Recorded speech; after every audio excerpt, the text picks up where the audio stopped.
जय श्री कृष्ण भक्तों, श्रीमद् भगवद गीता अध्याय 3 श्लोक 18। नैव तस्य कृतेनार्थो न कृतेनेह कश्चन न चास्य सर्वभूतेषु कश्चिदर्थ व्यपाश्रयः। भगवान कृष्ण अर्जुन से कहते हैं कि स्वरूप सिद्ध व्यक्ति के लिए, कर्म योग के द्वारा सिद्ध हुए योगी के लिए न तो कर्म करने की कोई आवश्यकता रह जाती है, प्रयोजन रहता है, और ना ही कर्म न करने का कोई प्रयोजन होता है, कारण होता है। और संपूर्ण प्राणियों में भी, अर्थात किसी भी जीव से उसका किंचित मात्र भी स्वार्थ का संबंध नहीं रहता है। अपनी आवश्यकताओं की पूर्ति के लिए उसे किसी दूसरे पर निर्भर रहने की आवश्यकता नहीं रह जाती है। अच्छा, कर्म करने का प्रयोजन क्यों नहीं रह जाता है सिद्ध पुरुष के लिए? क्योंकि कर्म जो करते हैं हम, वो या तो इसलिए करते हैं कि हमें कोई अपनी इच्छा, कोई कामना, कोई वासना पूरी करनी है, कुछ लाभ उठाना है, कुछ पाना है, या फिर कर्म ना करने से होने वाली हानि से बचने के लिए हम कर्म के लिए प्रवृत्त होते हैं।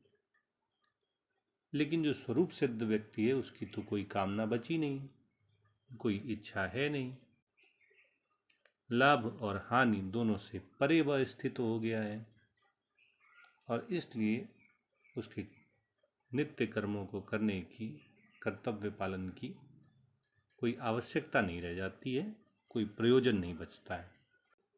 भगवान कहते हैं कि ऐसे सिद्ध पुरुष के लिए कर्मों को न करने का भी कोई प्रयोजन नहीं होता है।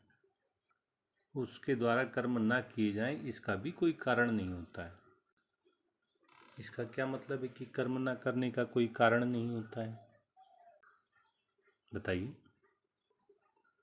प्रवृत्ति और निवृत्ति दोनों क्रियाएं ही हैं, और दोनों का संबंध शरीर से है, इंद्रियों से है, मन से है, बुद्धि से है, पदार्थों से है।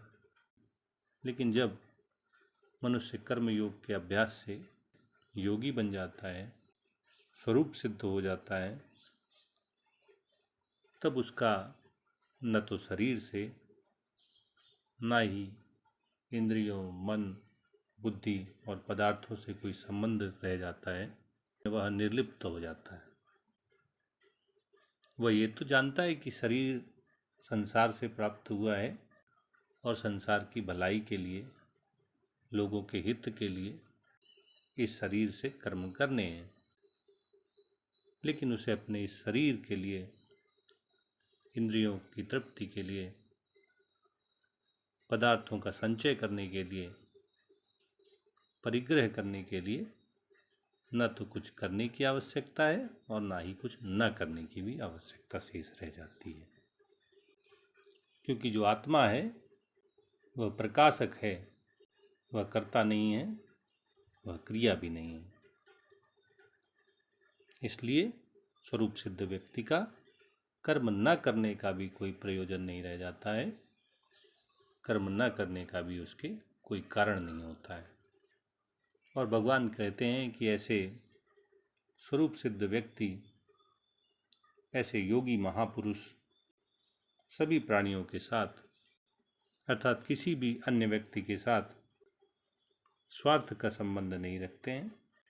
उन्हें दूसरों के ऊपर निर्भर रहने की आवश्यकता नहीं रह जाती, क्योंकि उनका कोई स्वार्थ ही नहीं बचता, उनकी कोई कामना ही नहीं रहती, उनकी कोई इच्छा शेष ही नहीं रह जाती है।